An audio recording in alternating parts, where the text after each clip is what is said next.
What's going on, guys? I'm Bill and welcome to Bill's How To. Today I'm going to give you guys a review based on my experience with the Ryobi One Plus range. So what we've got here is a huge range of Ryobi One Plus power tools that I've been using over the past year and a half. So I'm going to give you guys a quick insight as to my experience over the past year and a half using these tools, and also the most important question, which is whether or not you should actually buy or invest in Ryobi One Plus.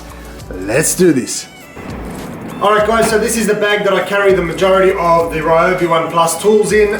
So these power tools, I've got probably about 70% of the range that was available at the time when I bought it. So I'm going to run through all these items, not in depth, so no specs or anything like that. Basically just an honest review in terms of the pros and the cons that I've experienced over the past year and a half of owning all these tools, and in the end finally whether or not it's actually worth to invest in any of these tools. So let's get straight into it, no particular order. So what I've got here is the circular saw. I think it's a 65mm circular saw. Ergonomics of it are awesome, so really good grip on it. It's nice and fat, you can get a good grip on that with your hand. The rubber is nice and comfortable. Also it's got that safety feature, obviously. Sometimes it's a bit of a pain in the butt in order to press it, and then you have to pull the trigger, but it might save your fingers in the long run. The only downfall that I've had with this is number one, the blade. So the blade did last a decent amount of time. However, when it came time to replace it, I actually couldn't find the Ryobi brand. Now I'd rather stick to the original brand in terms of the blade, because I did get a lot of good use out of it. So I had no issues whatsoever in terms of the blade. So I was happy to go out and purchase a blade once again. However, they didn't have the same size available for this particular one. So I picked up a Dewalt one, which is fine. It costs a bit more than Ryobi one, obviously. Does a great job, still happy with it. I would have liked to have stuck with the Ryobi brand. One of the other problems that I found with this is a common problem that you find with pretty much all circular saws when they're cordless. So that's when it comes time to really get through some hard timber, you'll find that sometimes it'll get stuck and then the motor just doesn't kick anymore. You've got to pull it back and start all over again. Now that happens with the majority of cordless power tools, simply because it doesn't have enough power to keep chewing straight through all that timber. So when you do get, big thick bits of timber, or you're ripping timber, you find that sometimes it does tend to get stuck. So I mean, it's no big problem. I guess I'd rather it get stuck. At least I'd know that it's a hard surface than have it go right through and bite or kick back on me. So that there is the circular saw. Now I've got a whole range of different batteries, 5 amp and 2.5 amp batteries. I'll get into that in a bit. So I'll just give you a quick run. So it's got plenty of power. It's not too noisy. I've actually had very little problems with this, and I'm happy to keep staying with this one until it breaks down.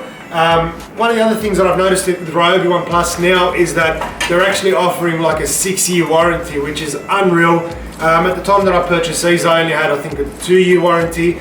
And that's probably because they're forced to give a 2-year warranty. So now that they offer a 6-year warranty, number one, that means they're very confident in their product. Number two, it's good for us, the consumer, because if anything goes wrong, you know that you're covered for the next 6 years. Now, if my tools last me 6 years and then they seem to not work anymore, well, I'm happy with that, because 6 years is a very long time in terms of warranty. Now, don't quote me. It might have been just a temporary thing, but from memory, it was a 6-year, or it could have been a 5-year warranty. So just to confirm, guys, I'm actually on the website right now, Ryobi website, and as you can tell, it is a 6-year replacement warranty. So that is to confirm on all Ryobi One Plus 36 volt and 12 volt tools. Not only is it a 6-year warranty, but it's also a replacement warranty. So that means you walk in with your receipt, as far as I'm aware, with your faulty item, and they replace it with a new one on the spot. So once again, that is even outdone my expectation. That's a lot better than I even thought. So I just thought I'd throw that in. Either way, anything over 3 years is unreal. So even if it was 3 years, I'm still very happy with that. Even if they were to last me 3 years and then I started having issues with it, I'm happy to replace it, especially at the price that we're paying for entry in terms of these. Now, I'm not going to go through how much the pricing was on each one of these, simply because I don't remember. But when it comes to the other players out there, Makita, Dewalt, anything like that, you can't compare in terms of the entry-level price that you're going to get for these. So just a quick example, actually I know roughly on the nail gun, which I'll get into next. So I'll put this one here on the side and we'll move over to the next one. So what I've got here is the brad nailer. So it's the angled brad nailer, it's the finish nail. What I like about this one here, obviously it's battery operated. Number two, there's no gas needed. The way this one here works is by air, so it's air compression that you can actually hear it as it's firing. I'll show you guys what that sounds like in a second. This thing here has been unreal. I'm very, very happy with it, especially with the price that I paid for it compared to the other ones. Does an awesome job, drives through some even hard timber I find I'm able to get through. So I've had no problem with this. This is used for finishing nail guns. So anytime you're using any kind of baseboards, frames, and I don't mean frame as in framing timber, I mean like your frames around your door jambs, so your architraves or any kind of skirting like that. So it's really good, gives you a nice concealed nail so you can really hide that away. And I'll show you guys now, making sure this one here is empty. I'm just going to fire it just so that you guys can hear exactly what it sounds like when it's firing. So like I said, it's air compressed. So when you hear it, you can actually hear it's almost like some sort of sponge action or some sort of suction cup on the inside of it, which initially when I first started hearing this, I was a bit worried. I thought that it's going to be, you know, something that I might have issues with. I might have the rubber dry out or something like that and it might crack, and then this thing's going to be useless. But I've had this for about 2 years and it's been running perfect every time. So just have a listen to this. You can hear that suction, and then it's got a real strong fire in the end. And one other thing that I really like about it is anytime that you were to get a jam, which I do get jams with this, particularly if I'm trying to drive it through hardwood, I might get a jam, but it's so easy to get out. It's got a little function up on the top, click that back and it gives you direct access to the heads of the nails. So right at the top, really nice and easy to get that out. Anytime you get a jam, just simply pick that out, click it back over and you're ready to go once again. So I've been pretty happy with this over the years. A light is a must. If you buy a power tool these days that doesn't have an LED light on the front of it, hopefully you guys noticed, so it's got an LED light there on the front, and the majority of these tools have a light, and it's so important and you don't even realize it. So the only time you realize how important a light is when you're working somewhere where it's dark, confined, you know, might be out under a cupboard or somewhere that doesn't have very well lighting, so you won't realize how much of a blessing that light actually is. So the next one I've got is we've got the blower. So the blower with 3-speed option, which to be honest, I've got to be honest with this, it's got 3-speed on there. I don't understand the purpose of having a 3-speed option when it's triggered, you know, you can adjust the amount of force going through with the trigger itself. So I'll show you guys what I mean. Now, I'll run it through the 3 options. So we'll start off on number 1. Number 2. Click that over to number 2. Honestly, I've always only had it on number 3. So that's number 2 and number 3. So what I mean by with the trigger, it's controlled by pressure. So if you only put a little bit of pressure, I can control it with my hand. So there's absolutely, to me, no point in having 3-speed on there when I can control it with my trigger and my finger. Now this thing here blows a lot of air. Like for something so small, very, very handy. Anytime that I'm doing any kind of drilling or making a mess outside of somebody's house, I can use this straight away and just blow that mess away. So it's really got a lot of power. If my hair was like, you know, nice thin hair, it'd probably blow away. But it doesn't happen with me. So, but it's got a lot of power. So that's the blower. Really handy. Always got that around with me because it comes in handy. There's another video. I'll try to put that in the description below. I actually use this to blow up mattresses and inflatable toys and pools and things like that. So what I tend to do is I just take off the head of this, and then I can just simply attach that to any of the blow up mattresses or the pools that I had inflated in the previous video. So it's really, really handy, and I haven't had any issues, to be honest. It's extremely light. The kids run around and they play with it outside. Anytime that I've got a mess outside that I need to clean up, even on a large concreted area, I just straight away go to this. I mean, I've got a huge blower that can also knock that job over in 5 seconds, but this is so convenient, light and easy, and it'll give the kids something to do anyway. So next thing I've got is one of my favorite tools. Now this one here is the multi-tool, as most people have seen probably on all the infomercials and everybody else jumping on board making these multi-tools. These are unreal. So there's a few jobs that you do that you use the multi-tool for that no other tool out there can do. So anytime you're doing any kind of plunge cutting or flush cutting off the ground. So anytime you want to cut off a certain amount of baseboard for your tiles, or if you want to, I used this yesterday, to be honest, for some decking. We had some rotted decking that had to be replaced, and as you can imagine, if you've got decking on either side and you wanted to remove the one in the middle, I mean, to get that out is a nightmare without using any kind of plunge tool like this one here. So I was able to just simply get in between those two bits of timber and plunge very, very accurately and straight as well. Now these come with a lot of attachments. I use this for even removing grout out of tiles, so it's very, very handy. I need to do a separate video. If you guys want to see separate videos on these individual tools, just let me know, because there's a lot of special things that you can actually do with this tool here, for example, that I'm not going to be able to run into just on this video. So very, very handy tool. It's fairly quiet and it's safe. So what I mean by safe is, because it's an oscillating tool, which means it just vibrates either way, it just goes back and forward, it's very, very low chance of actually hurting yourself. So it's not too loud. That's full rev right there. It's not loud, and you can even hold on to the side without having any kind of injury to yourself. It's just got the rigid teeth up on top, so that's the only thing that you'd keep your fingers away from. Other than that, it's very, very safe and it's very handy. I've got absolutely nothing to complain about this, apart from once, which happened yesterday. In 2 years' time, I've never had any of these tools overheat, except for yesterday. Yesterday was the first time when I was plunging into that decking. I probably should have given it a break, but I was plunging into a lot of the decking, and I probably had it operating for probably about 25 minutes straight, plunging into all different sections of the decking that had to be removed, and it started to cut out due to overheat. Now, it was a very, very hot day yesterday.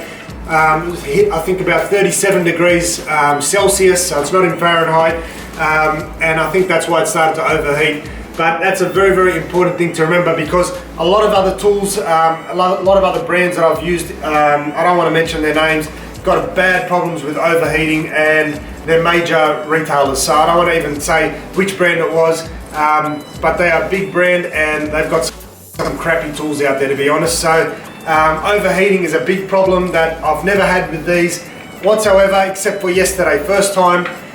So that is one issue that I've had. About 2 years later after having this, same thing, this one here's got a light on it. Next thing, I've got the old dust buster. This one here is used for inside the house. So anytime I make a mess inside somebody's house, I never walk out of there without cleaning it up. So whether it's with a rag or with using the dust buster, awesome little attachment that it's got on the bottom. Hopefully you guys can see that. It's just a little brush and an extension that can be lodged into the top like that. So getting into any of these tight areas is now very, very easy. Any of the corners on the flooring that I want to get out, or in between some sort of, if I wanted to pull out some sort of grout in between the tile, I can use the brush and that'll suck that up no problem. So pretty handy dust buster. They're very cheap. Like, I think this one here I paid without a battery maybe about from memory, I think it's about $60, $70, something like that. So very cheap, but it's lasted me about 2 years. Very happy with it. Still works perfect every time. Now, with regards to the comparison for pricing, now we've got here the brad nailer. I think I paid for this one about $270 or $170. Don't quote me, but the price difference is what I'm getting at. Now, the price difference for the Dewalt, which I was initially going to go for, the Dewalt one was somewhere around the $500 mark, and it was ridiculous. I couldn't justify spending that much money on a brad nailer, so what I did was I went with the Ryobi, as I have done, and it's served me well so far. So this one here was about $170 or $270 compared to around the $500-600 mark with the Dewalt. So very happy with this, haven't had any problems. Next one in line is just a normal drill driver. Now, this one here is honestly brand new condition because I've never used it. I've never used it because this one here doesn't have the hammer function. This was part of the first kit that I initially bought with the impact driver. So the impact driver and the drill driver came in one kit. This was the first one that I bought. Didn't want to spend too much initially, so I bought these two, and they came with 2.5 amp batteries. They were very cheap. I think they were somewhere around $200 for entry level. So I never use this, and that's because it doesn't have the hammer drill function on it. So I wanted one with a hammer drill, which I already had, the Dewalt one. I only bought this because I needed a second impact driver and I didn't want to spend too much on it. So that was my first Ryobi actually Ryobi set that I bought was the drill driver and the impact driver. And that was simply for somebody else to give me a hand with the impact driver, and I didn't want to spend too much money. So this one is still in brand new condition. It's got a light on the bottom, magnet on the bottom, 2-speed, which once again doesn't really serve much purpose if you can control it with the trigger. So once again, you can control the speed with the trigger unless you've got something where you're really scared of breaking it and you've got bad control with your hands, which you probably shouldn't be using the drill. If you've got bad control, don't need the 2-speed. That's the honest truth, in my opinion. So like I said, I have never used this, never had a need for it. I've got my Dewalt set that I'm happy with, and I've got no need to use the Ryobi unless there's somebody else using it. So getting into that, I've got also my next one, which is the impact driver. Like I said, this one here, you can tell it's had a bit more use than the other one. So you can see it's magnetic, it's already got some nails stuck on there for some reason. This one here works fine, had no problems. I'm happy with my Dewalt. This one here is a bit fat, so in terms of ergonomics, I'm more happier with the Dewalt. In terms of performance, perfect. I've never had any issues with this. It's got full power, it's awesome.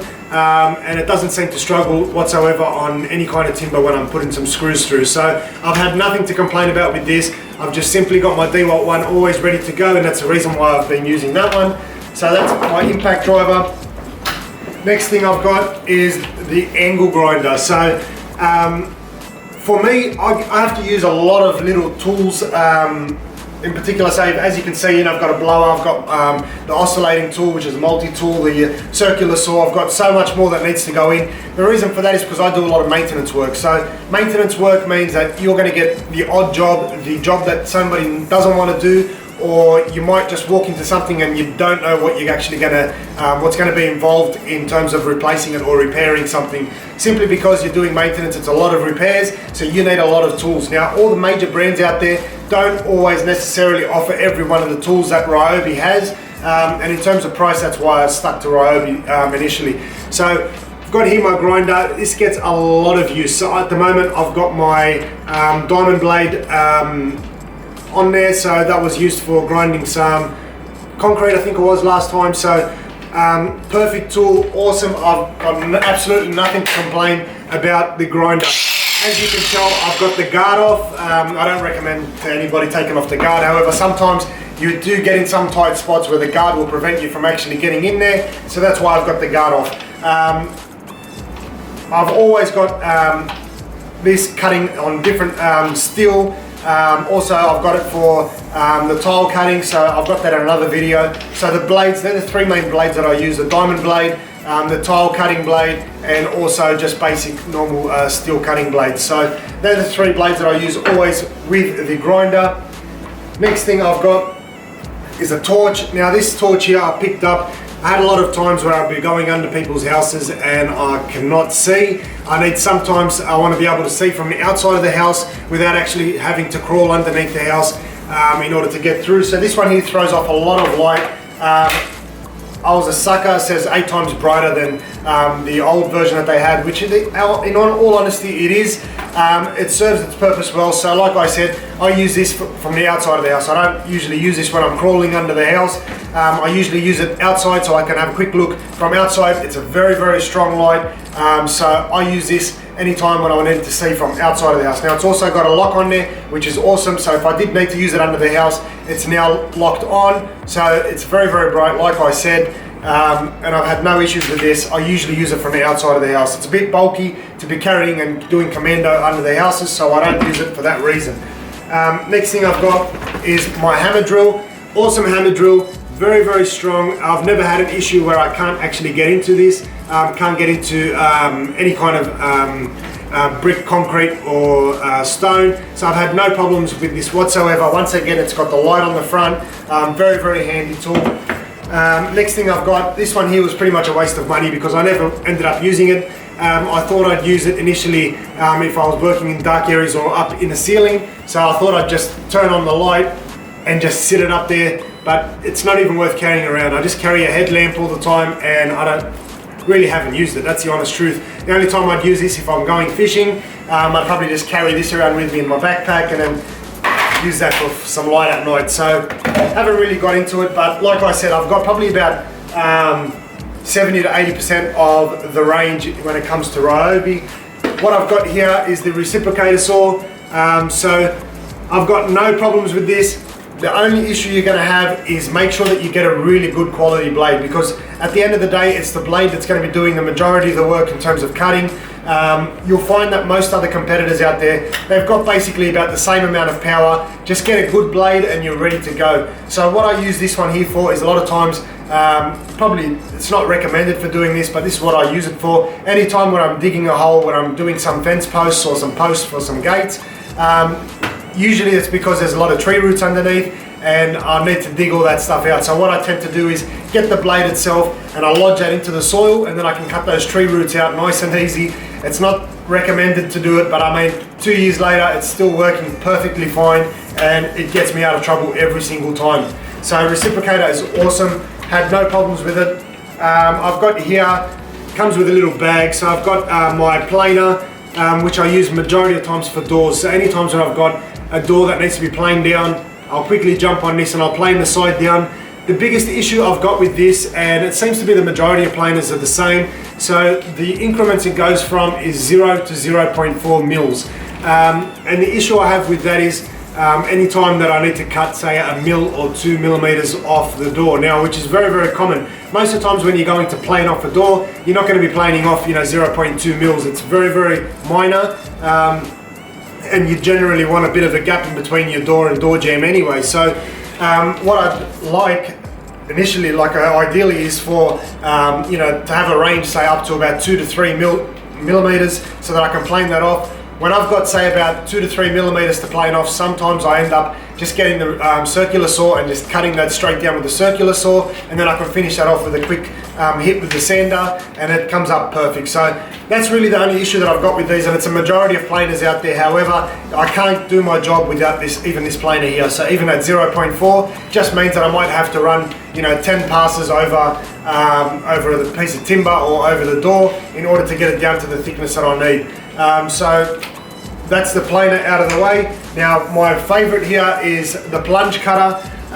What I use this router here for, so it's a plunge router. What I use this one here for is anytime I'm doing, majority of times, mind you, is for when I'm doing hinges. So anytime that I need to get a butt hinge, rather than chiseling it out, what I use is this. Now this needs a separate video on its own because it's the easiest way to chisel out or to cut out your hinges. Very, very easy way to get in. To do that, and it's safe, it's precise, and it's so fast. So that comes for another video. If you guys want to see it, let me know in the comment section. I'll shoot that one up for you guys. So that's one of the dust bags that I've actually left behind. I've also got an Orbital sander, so it's not a regular palm sander. It doesn't just spin in a circle. This one orbits around so that you don't get any of those bad finishes or bad sanding finish on your actual work. So this one here gets me out of trouble. As you can see, it's got a lot of plaster dust on there, so I use this a lot for when I'm plastering any kind of drywall or plaster boards or anything like that. Now in terms of the batteries, hopefully this video isn't going for too long for you guys. I've got a lot more tools out there that I'd like to keep going on. Like I said, I don't want to get into the specs because there's a lot of brands out there. People can sit there hyping on, it's got this much torque or this much power going into it, or your battery's got this much power. At the end of the day, it comes down to how well they can get used. So I've got a lot of high branded power tools that I've used that I've had so many issues with, and to be honest, Ryobi is actually doing pretty well. So I've had no issues with it. That's why I'm telling you guys up front, I use these on a daily basis, the majority of these tools, and I've had no problems with them. If anything, they're actually exceeding my expectation. I thought I'd have problems with them from the start, which I haven't. So in terms of the batteries, now usually when you buy the kit, like I said that I did with the impact driver and drill driver, these batteries don't last very long. So I'll get into something else as well, but they don't last very long. And the second thing which I just remembered is the amount of power they actually exert makes a big difference. So even if you've got a fully charged 2.5 amp and you've got a fully charged 5 amp battery, the amount of power that you'll be able to get out of the 5 amp is a lot stronger. So let's say for argument's sake, we're using the drill, wherever the drill driver is, somewhere under here. So if we're using a drill driver and we're trying to, yeah, even better, the impact driver, if we're trying to drive a screw into a piece of hardwood timber and it's really struggling with that 2 amp battery on there. So like I was saying before the camera cut off, if you're using a 2.5 amp battery on your impact driver and you're trying to drive a screw through some timber or anything like that, and it's really starting to struggle and it's not getting through very fast, or you find that the motor's struggling, if you simply switch over to your 5 amp battery, you'll find that you get a lot more power and that'll drive that screw in so much faster. Now, the 5 amp and the 2 amp, the difference isn't only in the amount of life that you're going to get for your battery before you have to charge it again, it's also the amount of power that it's going to push out. So just a handy note for you guys out there, you will get more power out of your 5 amp battery than you will out of your 2.5, as well as your lifespan. So all in all guys, so hopefully I haven't bored you guys, but in terms of buying Ryobi One Plus, would I recommend it? 100%. I would recommend it out there to everybody, anybody that's a contractor even. So I mean, I do maintenance work, so I'm using these tools on a daily basis. Doesn't mean that you have to go out and get the best of the best and spend a lot of money.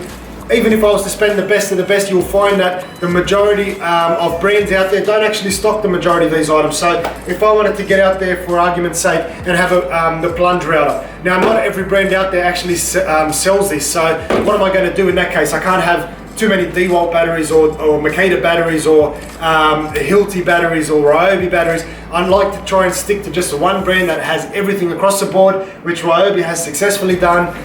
In terms of use, no issues apart from the once overheating on the reciprocator saw. Sorry, not the reciprocator, the multi-tool.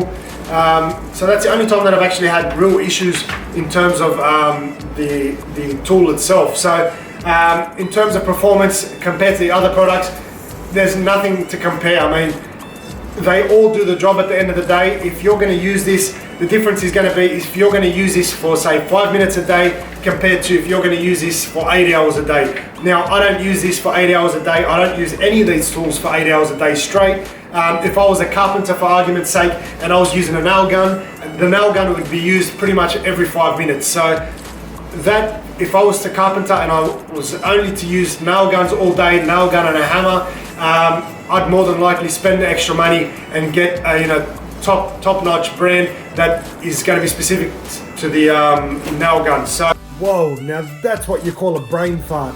Got no idea what happened there, but I just thought I'd throw that in. By the way, if anybody's actually watched this long, let me know in the comment section below.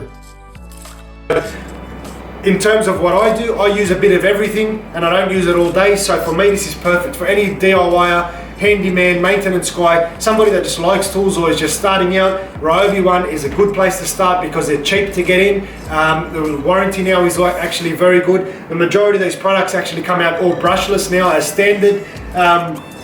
So guys, I've got nothing to complain about in terms of Ryobi. If you're out there and you're thinking about purchasing a drill or any kind of tool and you're not sure if you're going to be happy with it, I guarantee you guys, you will be happy with the product. And the upside is that the one battery will actually work on the rest of their tools. So you don't have to change batteries. You won't have to purchase another branded battery or a branded product in order to complete something that you might need. And now they actually do garden stuff. And on the side note, guys, I'm not sponsored by Ryobi by any means. Nobody's paying me to say this. This is just an honest review and my honest opinion in terms of using these tools for you guys out there. So if you're worried, if you're concerned, if you're not sure where to throw your money, Ryobi is a good place to start. And guys, I hope you guys have enjoyed the video and I've made this a bit easier for you guys out there. If you want to see individual, which I'm tempted to do, individual reviews in terms of what you can actually do with each tool and how to use it, let me know in the comment section below and I'll be happy to do those videos for you guys.